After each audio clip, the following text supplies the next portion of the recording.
For those of you who start your day by skipping breakfast, do you realize that this daily habit might be quietly wreaking havoc on your body? The truly frightening fact is this: even when you haven't eaten a thing, your blood sugar can still rise. It sounds impossible, but it happens. Why? Because our bodies mistake this prolonged fasting for a state of emergency and, in a desperate attempt to provide energy, release stored sugar into the bloodstream. When this cycle repeats day after day, the risk of heart disease can jump by as much as 40%, and even your digestive system can begin to break down. My name is Dr. Eleanor Vance, and for the past 25 years, I've dedicated my life to the study of nutrition and metabolic diseases. In my work helping countless individuals manage their blood sugar, I have come to recognize one undeniable truth. Simply changing what you eat for breakfast can dramatically alter your fasting blood sugar levels. But there's another, more alarming reality to face. If this condition of high fasting blood sugar persists, you could find yourself dependent on medication for the rest of your life.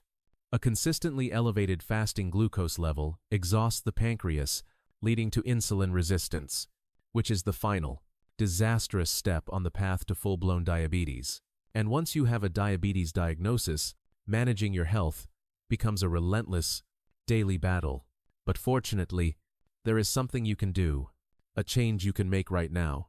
There is a breakfast, better for you than eggs, that will not only protect your stomach, but will also actively help lower your fasting blood sugar. Many people believe eggs are the ultimate breakfast food. But the truth is, for those with a sensitive stomach or high fasting glucose, there are far superior alternatives. In my years of practice, I've found that one of the most common and damaging habits is simply skipping the morning meal altogether. People do it for all sorts of reasons. They're too busy, they don't have an appetite, or they believe it will help them lose weight. Yet, when I look at their health reports, I almost always see the same red flag: elevated fasting blood sugar. Even more surprising is how many people who do eat breakfast are doing it wrong. They start their day with just a cup of coffee, a piece of fruit on its own, or something heavy and greasy. These choices do more harm than good, causing a rapid spike in blood sugar that puts an immense strain on your system. In the story I'm about to share, I will reveal the perfect breakfast strategy to lower your fasting glucose and safeguard your digestive health. A method I have personally researched and confirmed through years of clinical practice. If you listen closely to what I have to say, I promise your morning routine and your health will be completely transformed. What I'm about to share could redefine the next 10, 20, or even 30 years of your life. My own mother, Carol, was 68 years old and had a lifelong habit of skipping breakfast. She'd wake up, and without a bite to eat, she'd immediately start on her household chores or head out to run errands. For years, she insisted she felt perfectly fine. But then, almost overnight it seemed, her fasting blood sugar levels began to creep up, and they kept climbing. She started complaining of a persistent heaviness in her body, a feeling of being bloated and sluggish. Now, my mother had always been the picture of health. She was an active woman who had never suffered a major illness, always busy in her garden or volunteering at the local library. But then a routine checkup showed her fasting glucose at 110 mg/L. We watched it, but at her next appointment, it had climbed to 120. That's when my professional concern turned into personal alarm. I sat down with her in her cozy, sunlit kitchen and gently questioned her about her daily routines. It quickly became clear that breakfast was a meal she almost never ate. "I just don't have an appetite when I wake up, Eleanor," she explained, her hands wrapped around a mug of tea, "and by the time I get busy, before I know it, it's already time for lunch." On the rare occasions she did eat something, it was a piece of toast or a few slices of apple. This pattern had been repeating itself for decades. I took a deep breath and explained it to her as simply as I could. "Mom," I said, "when you skip breakfast, your body goes into a state of panic. It thinks it's starving. To protect you, it releases stress hormones, which then signal the liver to dump its stored sugar into your blood. So, even though you haven't eaten, your blood sugar is actually going up." She looked at me, her brow furrowed in disbelief. But that makes no sense. How can my sugar rise if I haven't eaten a single thing? It was a concept that seemed to defy logic, but it was the physiological reality of what was happening inside her body every single morning. So, we decided to make a small change. Instead of her usual fried or boiled eggs, which sometimes upset her stomach, I suggested something different. I had her try a smoothie made with pureed sweet potato blended with unsweetened soy milk. Alongside it, she would have a small portion of mixed grains, like quinoa and brown rice. At first, she was hesitant. The unique texture and flavor of the sweet potato puree were unfamiliar. "It's a bit strange, honey," she admitted after the first few sips. But she trusted me, and after a few days, she grew accustomed to it. Within 2 weeks, a visible change began to happen. Her blood sugar readings started to inch downward. The 120 dropped to 110, then to 105. She told me her stomach felt much calmer, and she woke up feeling lighter, more energetic. It was such a tiny adjustment to her day, but her body's response was immediate and profound. The magic was in the science. The soluble fiber in the sweet potato helped protect her stomach lining and, crucially, slowed the absorption of sugar into her bloodstream. The mixed grains, with a much lower glycemic index than white bread or white rice, prevented the sharp glucose spikes she was trying to avoid. A month and a half after we started this new routine, I took her blood sugar again. The meter read 95. She was back in the normal range. My mother was genuinely astonished. "I can't believe something so simple could make such a difference," she said, shaking her head in wonder. No medication, no drastic diets. She had just changed her breakfast. This experience with my own mother solidified what I had seen in my research for years. True, lasting health isn't about grand gestures. It's about the small, consistent choices we make every single day. The most important information is often the simplest, and the solution to a complex problem can be found in the first meal of the day. Now, let's explore the specific habits that sabotage our health.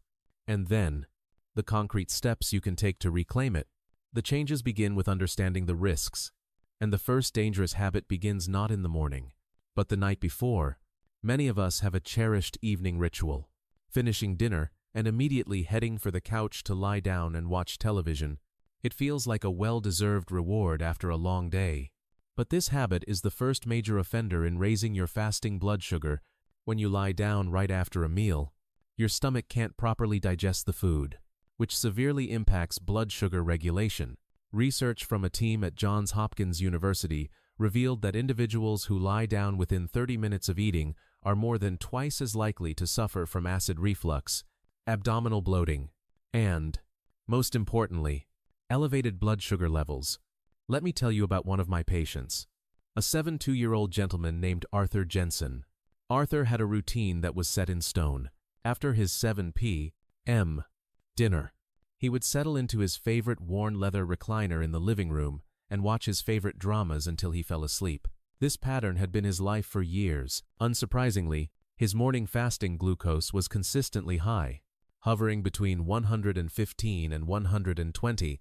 I advised Arthur to make one small change. After dinner, he was to remain sitting upright or engage in some light activity for at least 2 hours. He could read, do a crossword puzzle, or even just slowly tidy up the kitchen. He grumbled at first, "But that's my time to relax, Doc," he told me. It was a difficult habit to break, but he started small, just staying seated in his chair instead of reclining fully. After a week, he tried walking slowly around his living room during commercials. A month later, his fasting blood sugar had dropped into the 90 seconds. It was a remarkable transformation, driven by a simple change in posture. You must give your body time to work. After a meal, try to stay upright for at least an hour, whether it's by taking a gentle walk or simply sitting and reading. Lying down too soon, especially after a large meal, can also cause stomach acid to creep back up your esophagus, leading to painful heartburn. Think about your own evening routine. What position are you in after you finish your dinner? The second dangerous habit is the one we've already discussed, skipping breakfast. As so many people do, they rush out the door, fueled only by stress and the promise of a later meal.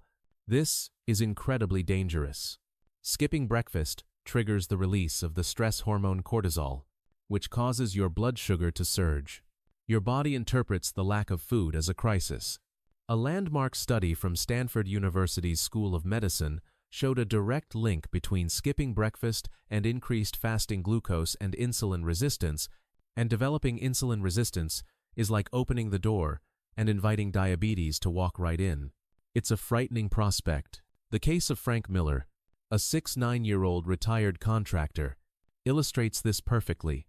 Frank had spent his entire adult life skipping breakfast. Never had time for it. He'd say, "A quick cup of coffee and I was out the door." In his younger years, his body could handle it, but as he entered his mid-60s, his fasting blood sugar began to climb. It went from 110 to 115 to 120 until he was officially diagnosed as pre-diabetic. That's when he came to see me. We started him on the breakfast plan I had developed for my mother, a smoothie made with silken tofu and berries for gentleness and fiber, and a small bowl of quinoa. He'd have a cup of the smoothie, followed by half a bowl of the grain mix with a side of steamed spinach. Within 3 weeks, his fasting glucose dropped to 109. 2 months later, it was down to 95. Breakfast is essential. You must start your day with something. Even if it's small, a gentle food like silken tofu, the sweet potato and soy milk smoothie, or even a small portion of oatmeal can make all the difference. But a word of caution, don't suddenly start eating a huge breakfast if you're not used to it. Your stomach can be overwhelmed. Begin with a small amount and gradually increase the portion as your body adapts. What did you have for breakfast this morning? The third critical risk factor is a lack of quality sleep. I see so many people who struggle with this. They wake up multiple times during the night, or find themselves wide awake in the early hours of the morning, long before the sun rises. When you don't get enough sleep, the hormones that regulate your blood sugar are thrown into complete disarray, causing your fasting glucose to rise.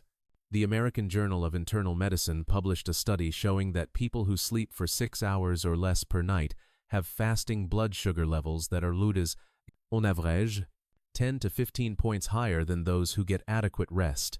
That's a much bigger difference than most people realize. Sleep deprivation shakes the very foundation of your body's metabolic system. Consider the story of Helen Peterson, a 74-year-old woman who came to my clinic.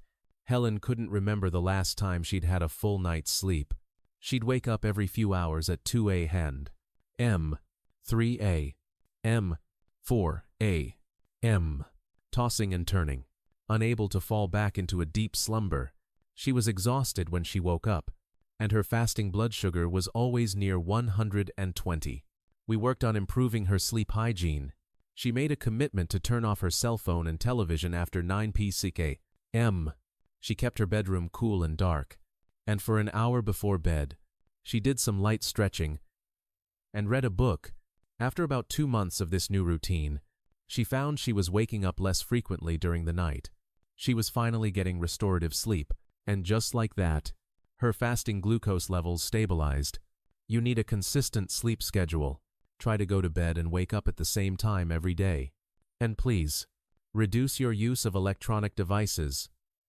After 9 p.m., the blue light emitted from smartphones and tablets suppresses the production of melatonin, the hormone that tells your body it's time to sleep. Also, be mindful of long naps during the day. A short nap of 30 minutes or less can be refreshing, but anything longer can interfere with your nighttime sleep. How many hours did you sleep last night? The fourth dangerous habit is spending too much time sitting down. The more time you spend seated throughout the day, the harder it is for your body to manage blood sugar. Many of us spend our days sitting, whether it's watching TV from the couch or spending hours at the dining table. The World Health Organization has issued a stark warning. People who sit for more than 8 hours a day have a 2.5 times higher risk of developing diabetes. 2.5 times. That's a number we cannot afford to ignore. When you sit for long periods, your muscles are inactive. They don't take up glucose from your bloodstream for energy, so the sugar just stays there, circulating and causing damage. George Davies, who was 70, spent most of his days on his sofa. After breakfast, he'd sit and watch the news. After lunch, he'd sit and read the paper. He barely moved until the evening. His fasting blood sugar had shot up to 125%, and his legs were often swollen and heavy. We started him on a simple plan. Walk for 10 minutes, 3 times a day, 10 minutes after breakfast, 10 after lunch, and 10 after dinner. He didn't even have to leave his house. He just walked slowly back and forth in his living room for 10 minutes. A month later, his blood sugar levels had visibly decreased. They dropped to 115, and after 2 months, they stabilized in the low 100 seconds. Don't let yourself sit for more than an hour at a time. Set a timer if you have to. Get up for 5 or 10 minutes and move. Go get a glass of water. Use the restroom, or open a window for some fresh air. These short and frequent movements are far more effective for blood sugar control than one single, intense workout. How long have you been sitting today? The 5th risk factor is blindly following the intermittent fasting trend. This has become incredibly popular recently. The idea of fasting for 16 hours and eating only during an 8-hour window is promoted as a cure-all. While it may have benefits for some, for people who already have diabetes or high fasting blood sugar, prolonged fasting can actually make things worse. A study from the Tokyo Medical and Dental University found that when pre-diabetic individuals repeatedly fasted for 16 hours or more, their blood sugar volatility increased significantly. This is because, as we've discussed, a long fast can trigger that same emergency response from your body, causing the liver to release sugar. Brenda Walsh, at 67, decided to try intermittent fasting after reading about it online. She would finish her dinner at 6 p.m. and not eat again until noon the next day. The first week went fine, but problems began in the second week. She started feeling dizzy in the mornings, and her hands would tremble, classic symptoms of low blood sugar. But paradoxically, her fasting glucose readings actually went times up asterisk. Before the fast, her numbers were around 110. 2 weeks into it, they had climbed to 125. Her body couldn't handle the prolonged starvation period and was overreacting with a stress response. For most people, especially those with blood sugar issues, regular meal intervals and a light breakfast are much safer and more effective.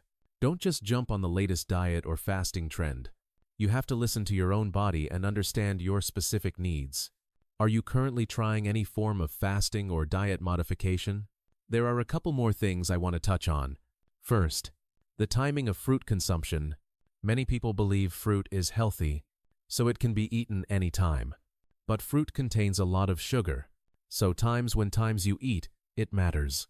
Eating fruit late at night means you're going to bed with elevated blood sugar, which will likely result in a high fasting reading the next morning. It's best to eat fruit in the morning or right after lunch. During these more active parts of your day, the sugar in the fruit can be used for energy. At night, it just gets stored. Be especially careful with high sugar fruits like bananas and grapes in the evening. And always eat a reasonable portion. Half an apple or 1 small orange is a good amount. It's also far better to eat the whole fruit rather than drinking it as juice. The fiber in the whole fruit slows down sugar absorption. Finally, be mindful of sugary drinks. Sodas, fruit juices, sport drinks, and sweetened coffees are loaded with sugar. These drinks cause a massive, rapid spike in your blood sugar, putting a huge burden on your pancreas. When you're thirsty, water is always the best choice. Simply by changing these small, everyday habits, not lying down after meals, eating breakfast, getting enough sleep, moving frequently, avoiding extreme fasts, and being smart about fruit and drinks, you can bring your fasting blood sugar under control. I guarantee it. So now that we've identified the dangers, let's focus on the solutions. How can we put this knowledge into practice? The first and most powerful method is to start your day with that gentle, protective breakfast. I mentioned the sweet potato and soy milk smoothie is one excellent option. The key ingredient is the sweet potato itself, the mucin, a compound that gives it a slightly slimy texture when cooked, creates a protective coating on your stomach's mucous membranes. This is incredibly beneficial. When your stomach is empty, it's vulnerable to irritation from other foods, but starting with this smoothie can reduce that risk. Furthermore, the fiber in the sweet potato prevents a rapid rise in blood sugar. To prepare it, I recommend peeling and boiling a sweet potato until it's very soft. Then, take a portion of it and blend it with an equal part of unsweetened soy milk or regular milk until you have a smooth, drinkable consistency. It's best to drink this on an empty stomach. The texture might take some getting used to, but you'll soon appreciate its smooth, subtly sweet flavor. You can enhance it by adding half a banana or a handful of blueberries, which adds both taste and nutritional value. What food do you currently use to start your day? The second practice is to walk for 10 minutes after every meal. Research has shown that just 10 minutes of light walking can cut the post-meal blood sugar spike by nearly half. Isn't that astounding? Just 10 minutes. This doesn't have to be a strenuous power walk. A slow, gentle stroll is perfectly effective. After you eat, your blood sugar naturally rises. As your body digests the food, by moving lightly, you encourage your muscles to use that glucose for energy, which helps stabilize your levels. The walk after dinner is particularly crucial. Going to bed with high blood sugar not only disrupts your sleep, but also contributes to a high fasting reading the next morning. If going outside feels like too much of an effort, you can achieve the same results indoors. Simply walk back and forth in your living room, pace gently down a hallway, or even march in place. If you have stairs, a slow trip up and down is an excellent option. One of my patients found a creative way to incorporate this. She would do her dishes slowly after each meal, making a point to shift her weight, move her feet, and do light stretches at the sink. That alone was enough to count as her post-meal exercise. Did you move at all after your last meal? The third method is to cook your rice with a 5050 blend of white rice and whole grains. Eating only white rice causes a very rapid spike in blood sugar. White rice has been stripped of its bran and germ, removing almost all of its fiber. This means it's digested and absorbed very quickly, giving it a high glycemic index. But when you mix in whole grains, you lower that index. Good choices include brown rice, barley, quinoa, millet, or even black beans and adzuki beans. These grains are rich in dietary fiber, which slows digestion and leads to a much more gradual increase in blood sugar. They are also nutritionally superior, packed with vitamins and minerals that white rice lacks. However, a diet of 100% whole grains can be difficult to digest, especially for older individuals whose digestive systems may be weaker. This can lead to gas and indigestion. That's why a 5050 blend is the ideal solution. I typically recommend mixing 1 cup of white rice with 1 cup of a mixed grain blend. You can buy pre-mixed bags for convenience. Just make sure your mix includes fiber-rich options like beans and brown rice. Soaking the whole grains for an hour or two before cooking can also make them easier to digest. If you're new to this, start with a 30% whole grain blend and gradually work your way up to 50% as your body adjusts. Slow adaptation is key. What kind of grains were in the last rice you ate? The fourth practice is to change the order in which you eat your food. Most people start with the carbohydrates, the rice or bread. This is precisely what causes a rapid blood sugar spike. Instead, you should eat your vegetables first, then your protein, and save the carbohydrates for last. The fiber from the vegetables fills your stomach first, creating a sort of buffer that slows down the absorption of the foods that follow. So, even if you eat the exact same meal, just changing the order can significantly reduce the post-meal glucose spike. Studies have shown that the group who ate vegetables first had a post-meal blood sugar level that was 30% lower than the group who ate rice first. Start your meal with the vegetable side dish as a salad, steamed greens, or pickles. Chew them slowly and thoroughly. Next, move on to your protein, the fish, tofu, or eggs. Finally, eat your rice or bread. This simple change in sequence can make blood sugar management much easier. Of course, this doesn't mean you can eat excessive amounts. Portion control is still essential. Try to fill your rice bowl only about 80% full, and eat a balanced variety of side dishes in moderation. How do you normally sequence your meals? The fifth practice is to maintain a consistent sleep pattern. Regular sleep is critical for balancing your hormones and stabilizing your blood sugar. Our bodies operate on a circadian rhythm, and going to bed and waking up at the same time each day helps regulate hormone secretion. Growth hormone and melatonin, both released during sleep, play important roles in blood sugar regulation. To ensure these hormones are secreted properly, you need to reach the deep stages of sleep, which is difficult if your sleep pattern is erratic. Staying up late and sleeping in is also a problem. Even if you get 8 hours of sleep from 2 a.m. to 10 a.m., your hormonal rhythm can be disrupted. Our bodies are designed to sleep when it's dark and wake when it's light. Try to be in bed between 10 and 11 p.m. each night. It's just as important to wake up at the same time, even on weekends. Sleeping in can make it harder to get back on track on Monday morning. When you wake up, open the curtains and let in the sunlight. Morning light hitting your eyes helps reset your body's internal clock and promotes better melatonin production at night. And as I mentioned before, avoid screens for at least an hour before bed. The blue light stimulates your brain and makes it harder to fall asleep. Read a book or do some gentle stretching instead. Were your bedtime and wake-up time the same yesterday and today? The sixth practice is to drink enough water, about 1.5 to 2 liters a day. Adequate hydration improves blood circulation and helps naturally regulate blood glucose concentration. It's especially important to drink a glass of water right after you wake up. After a long night without fluids, your body is dehydrated. A glass of warm water first thing in the morning stimulates circulation and gets your digestive system moving. Drinking a glass of water 30 minutes before a meal can also create a feeling of fullness, which helps prevent overeating. Try not to drink too much water during meals, as it can dilute your digestive juices. It's better to drink water about an hour after you've finished eating. And remember, coffee and tea don't count toward your water intake. Caffeinated drinks have a diuretic effect, meaning they can actually cause you to lose more fluid. Aim for at least 1.5 liters of pure water each day. The seventh practice is stress management. When you're stressed, your body releases cortisol, the hormone that raises your blood sugar. Chronic stress makes blood sugar control incredibly difficult. While you can't eliminate stress completely, you can learn to manage it. Deep breathing is a simple yet powerful tool. 3 times a day, take a moment to practice. Inhale deeply for 4 seconds, hold your breath for 4 seconds, and exhale slowly for 8 seconds. This technique helps calm your autonomic nervous system.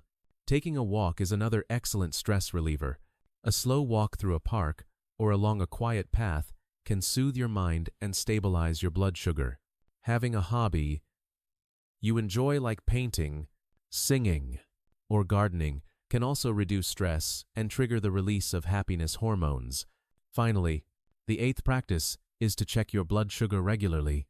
You can't manage what you don't measure. You should have your fasting glucose checked by a doctor at least once every 3 months. And if possible, use a home glucose meter to check it periodically yourself. A fasting blood sugar level below 100 mg/dL is normal. Between 100 and 125 is considered pre-diabetic, and 126 or higher indicates diabetes. You need to know exactly where you stand. It's also helpful to keep a log of your readings. By writing down the date and your numbers, you can track your progress. You'll start to see patterns: which foods cause your sugar to rise, and which activities help bring it down. Try to apply these 8 practices one by one. Trying to do everything at once can be overwhelming. Start with the easiest one for you, and slowly build it into a habit. Let's bring everything together. The most crucial truth we've learned today is this: your blood sugar can rise even when you haven't eaten anything, and the reason is often a flawed morning routine. We've also learned that there are breakfast options beyond eggs that are gentle on your stomach and beneficial for your blood sugar. And most importantly, by stabilizing your fasting glucose now, you can protect your health and potentially avoid a lifetime of diabetes medication. In my 25 years of counseling patients, I have realized that managing blood sugar isn't some monumental task. It doesn't require special medications or expensive health foods. It is entirely possible to achieve through small, Consistent changes in your daily habits. Skipping breakfast, lying down after meals, sleep deprivation, a sedentary lifestyle, and reckless fasting. These are the things that, when compounded, raise your fasting blood sugar. Conversely, by correcting these habits, your blood sugar will naturally stabilize. What happens if you ignore these signs? A constantly high fasting glucose level will gradually exhaust your pancreas. The pancreas, which produces insulin, gets overworked trying to manage the high sugar levels, and eventually, it can't keep up. That's when you develop diabetes. And with diabetes comes medication, which often needs to be increased over time, and the ever-present risk of complications, vision loss, kidney failure, foot ulcers, and a dramatically increased risk of cardiovascular disease. It is a terrifying downward spiral. Your stomach health is also at risk. Irregular eating habits disrupt stomach acid production, leading to gastritis and ulcers. A weakened digestive system impairs nutrient absorption and affects your overall health, but I am here to tell you that if you practice these healthy habits, your numbers will change. I have seen it happen time and time again. I have seen patients whose fasting glucose dropped from over 120 to the 90 seconds. I have seen patients who were able to stop taking their diabetes medication. I have seen people who suffered from gastritis for over a decade find complete relief. These stories are my proof. Starting your day with a gentle breakfast, switching to mixed grain rice, walking for 10 minutes after meals, maintaining a regular sleep schedule, changing your eating order, staying hydrated, managing stress, and monitoring your levels. If you commit to just these 8 things, I am confident that in 3 months, you will feel like you're living in a completely different body. You don't have to be perfect from day one. Just start slowly. The one thing you can do today is this. Plan to have a different breakfast tomorrow. Try the sweet potato smoothie. Or if that's too difficult, try a bowl of silken tofu with a spoonful of ground flaxseed. It's that simple. Just try it for 1 week, and you'll feel how much calmer your stomach is. After 2 weeks, you'll notice you're waking up with more energy. And after a month, check your blood sugar. You will see the difference. I always say that health is not lost in a day, nor is it regained in a day. It is the accumulation of small habits that builds a foundation of wellness. One good choice today, one good choice tomorrow, that's how you build a healthy life. Blood sugar management is a lifelong commitment. If you manage it for a short time and then revert to your old ways, your blood sugar will rise again. That's why it's so important to find sustainable methods that you can stick with for life. And it's okay if you're not perfect. There will be days when you can't prepare breakfast, or you stay up too late. That's fine. Just start again the next day. The most important thing is not to give up. The most disheartening cases I see are the people who start with great enthusiasm, but after 1 or 2 setbacks, they quit entirely. They miss one breakfast or have one late night and throw in the towel. There is no need for that. Health management is not a test you have to score 100 on. Getting a passing grade of 60 every day is more than enough. As long as you keep trying, your body will respond, even if you only get it right. 5 days out of 7, you will see results. There are likely people in your own life, family and friends who are struggling with the same issues. If you know someone who is worried about their blood sugar, please share this story with them. It's always better to get healthy together. Encouraging and supporting each other can make it much easier to build these new habits. Your body will respond to the care you give it. If you cherish it and provide it with good habits, it will reward you with good health. It is never too late. Whether you are in your 60s, 70s, or 80s, you can start today and experience a profound change. Remember, the journey begins not with a leap, but with a single, conscious step. What will your breakfast look like tomorrow morning? Which of these habits will you try to practice first? The choice you make today can echo for a lifetime. I hope you have a healthy and happy day.